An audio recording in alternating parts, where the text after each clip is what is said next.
because the quantity was not controlled. One mistake the Constitution didn't make was to mandate that the federal government pay all its debts only in gold. Then we would have wound up with the same system that had caused the revolution in the first place. It does mandate that for state governments, but that has never been adhered to. All the Constitution had to do was to mandate that only Congress could issue the nation's money, debt-free, just like most people think happens today.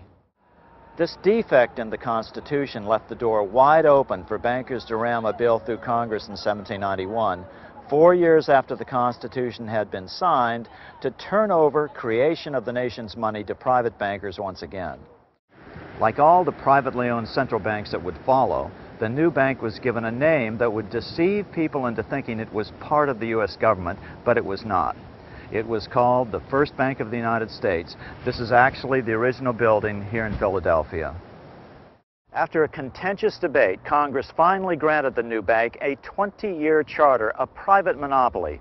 Again, the nation's money would be created out of thin air by the new bank and loaned to the government and to private individuals, all at interest, just as our money supply is created today. So, if there was $100 million worth of money in the economy, there would be $100 million worth of national debt. Debt the citizens and their children would have to pay interest on by taxation. And so it is today. The national debt is roughly the same as the national money supply. As Secretary of State, Jefferson watched the borrowing with sadness and frustration, unable to stop it. I wish it were possible to obtain a single amendment to our Constitution, taking from the federal government the power of borrowing. Although Jefferson served 2 terms as president from 1801 to 1809, nothing was done until the bank's charter came up for renewal in 1811. The press openly attacked the bank, calling it a great swindle. Some writers have claimed that the head of the Bank of England warned that the United States would find itself involved in a most disastrous war if the bank's charter were not renewed. After another contentious debate, the bank's renewal bill was defeated by a single vote in Congress. Within 5 months, the War of 1812 was on. In 1813, Jefferson wrote to his son-in-law, John Epps, Although we have so foolishly allowed the power of issuing our own debt-free money to be filched from us by private individuals, I think we may recover it. The state should be asked to transfer the right of issuing paper money to Congress in perpetuity. Jefferson had it exactly right.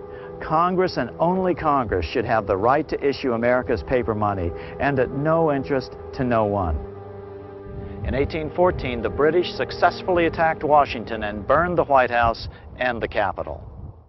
After the conclusion of the War of 1812, the very next year, the bankers were back trying to get Congress to reinstate their precious privately owned central bank. Jefferson lashed out in a letter to then Treasury Secretary Gallatin. The Treasury, lacking confidence in the country, delivered itself bound hand and foot to bold and bankrupt bankers pretending to have money, whom it could have crushed at any moment. But despite Jefferson's protests, in 1816, Congress passed a bill giving another 20-year charter to a new privately owned central bank, the second bank of the United States. Once again, the English debt money system was back in control of America. It was almost like the Revolution had never happened. But then the bankers ran headlong into Old Hickory Andrew Jackson. By 1828, opponents of the bank nominated Senator Andrew Jackson of Tennessee, the hero of the final battle of the War of 1812, to run for president. The banks poured millions into Jackson's defeat, but to no avail. The American people were fed up with the privately owned central bank and wanted out. Jackson was swept into office. In 1832, with Jackson's re-election approaching, the bank tried to have their charter renewed early in the hopes that Jackson wouldn't want the controversy of a fight with bankers just before the election. They were wrong. Although Congress passed the renewal bill, Jackson vetoed it. His veto message drew a direct line between the bank and its masters in the Bank of England.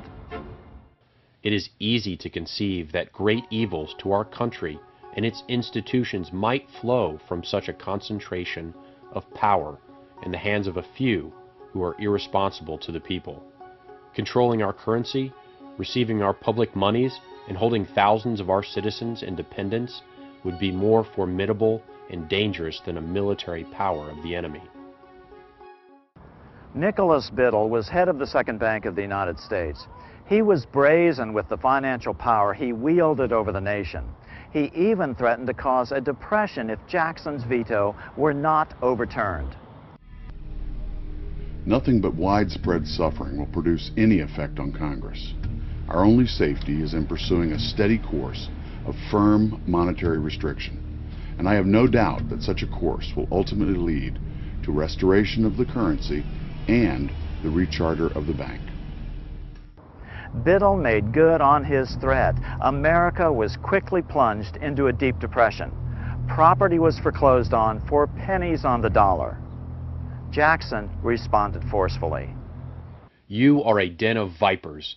I intend to rout you out, and by the eternal God, I will rout you out.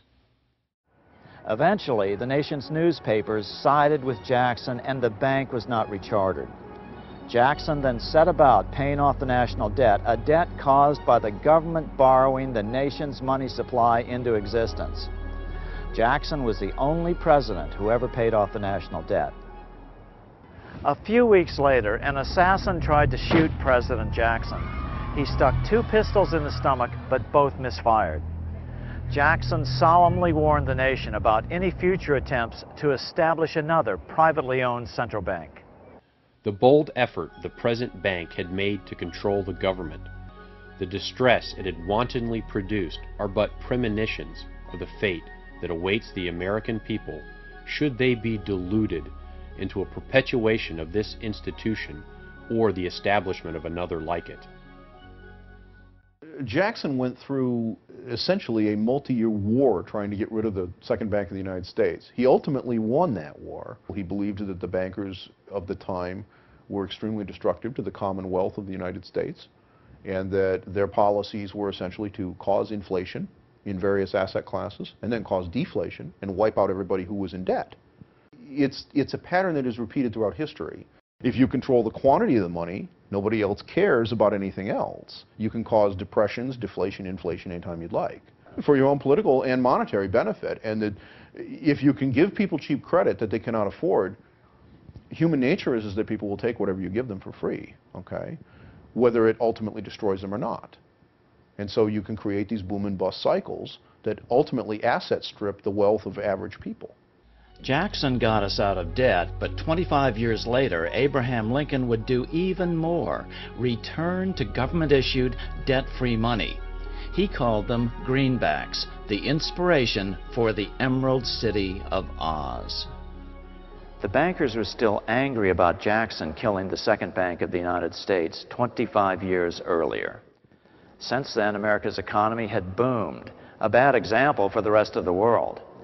America had to be stopped, so they devised a plan to split the rich new nation, divide and conquer by war. President Jackson saw this coming as well. In his farewell address back on March 4th, 1837, he warned the nation. Have designs already been formed to sever the Union? This great and glorious republic would soon be broken into a multitude of petty states, without commerce, without credit, loaded with taxes to pay armies, trampled upon by the nations of Europe. The bankers figured that no matter what the outcome, a war between North and South would leave America so financially strapped that the entire Western Hemisphere would once again be opened to colonization. Standing directly in the way was the newly elected President Abraham Lincoln. Lincoln evaded assassins in Baltimore in February of 1861 on his way to his inauguration in Washington on March 4th.